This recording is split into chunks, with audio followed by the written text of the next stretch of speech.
Hey guys, it's Unclejona here. We're back with some more digesting beer, and I'm trying out different lighting on my videos because I know some of them have. My face has looked a bit shiny, so I'm in the daytime. Sun is coming in, proper sunlight, which is you know what we should all be doing, getting out in the sun. Anyway, this week's exciting episode of Digesting Beer is basically about who makes our beer, what companies. Because we talked about craft beer, we talked a little bit about homebrewed beer and aging beer, but what companies actually make it?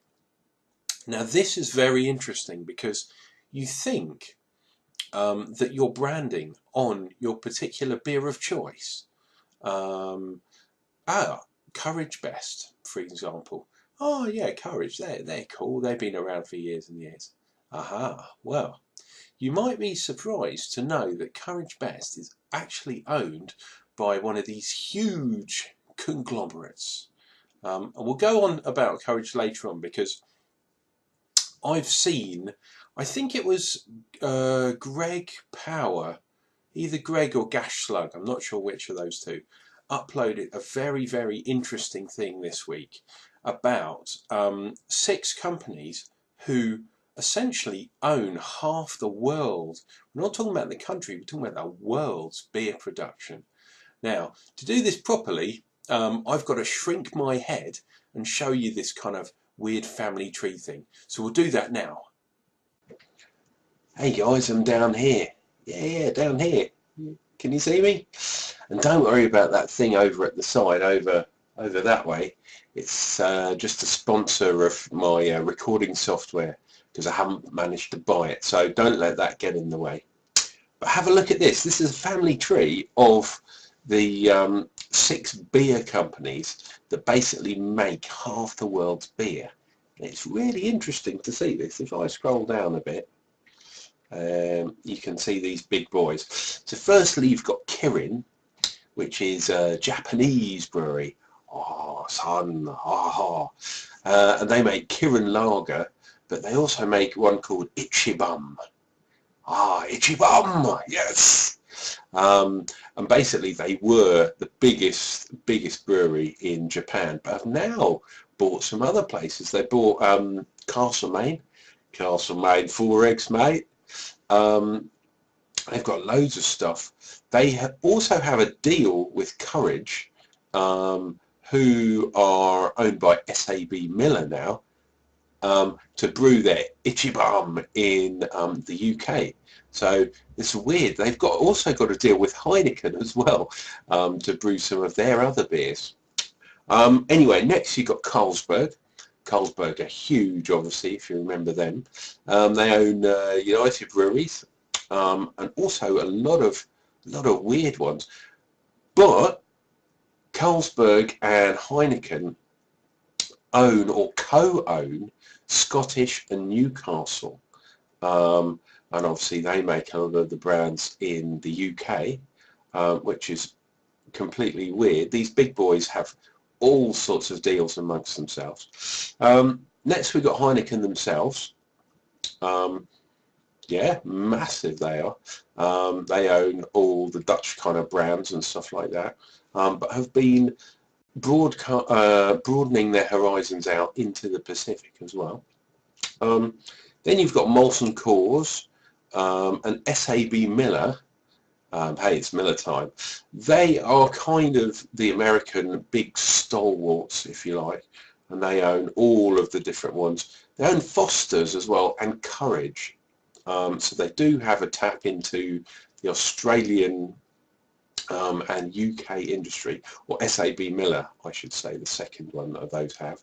And then we've got the big daddy, AB InBev.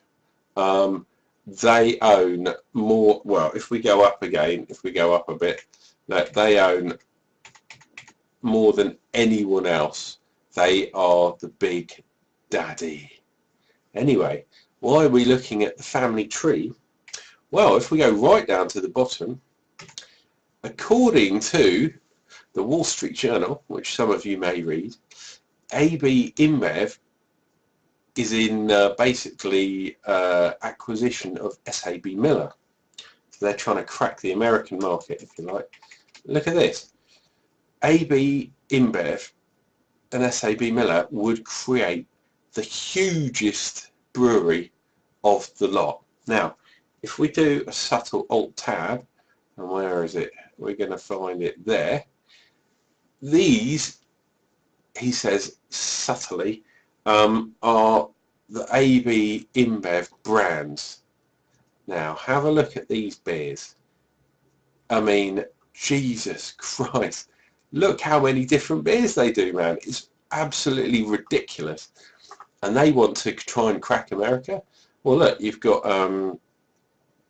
Labatt's, you've got, oh my God, you've got Budweiser. I mean, come on, Budweiser, Bud Light. It's, oh my God, it's ridiculous. But anyway, so let's get back onto the topic, and let me get my head back into a big screen. Okay, so what did you think about that, guys? Makes you think, doesn't it? And if we expand that a little bit more to, instead of 6 companies, if we go to 10 companies, we including the Chinese beer, Tsingtao. Obviously, China's a huge country and it's got a huge population. And Tsingtao is basically their hugest beer. So if you include that and you include a couple of other countries, basically 10 companies make 75% of the world's beer. It's absolutely outrageous. And if that doesn't want you to start making your own beer or make your own micro brewery, craft beer, let me tell you something else. Because earlier on this week, another article has come out which basically says the craft beer world is slightly, well, is getting more cutthroat. So, actively craft beer, the good guys, yeah, they're not macro, are they? Are they? Anyway, apparently the bigger ones are getting a lot more cutthroat in the way they do business, trying to knock off the smaller ones. So be warned, your favourite craft brewery might not be as scrupulous as you might think. I always think Brewdog when I think that. Brewdog and some of the other really big ones that have gone massive, are they really holding up to their ideals? Because Brewdog has done a very good job of marketing itself. But marketing itself for what? For what purpose? For the beer they produce? I don't think so. It's all about making the money. So, I didn't want to single Brewdog out, so sorry guys if you're watching. But yeah, you know what I mean? When you're talking about commercial breweries, and we're talking craft breweries are included in that, they're in it to kind of make money. Which is interesting. We'll save it for another day, but there is another local brewery to me who has done, they've kind of done a shareholder thing from the very, very beginning. But we'll talk about them another day. I know this video has been going on too long. Please discuss below, because this is what disgusting beer, digesting beer is all about. It could have been discussing beer, but no, digesting beer, that's what it's all about. Your comments, you're the people that are reacting to what I'm saying, to my rantage, and that's what makes it. I'm trying to make this whole digesting beer segment, I'm trying to make it community focused.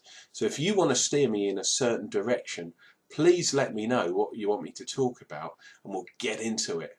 Uncle Jonah will get his teeth right in there. Anyway, guys, please click like, please click subscribe, because you want to see when my videos are coming out. They're not always on the same day, so if you don't click subscribe, you might miss out on one of my exciting videos.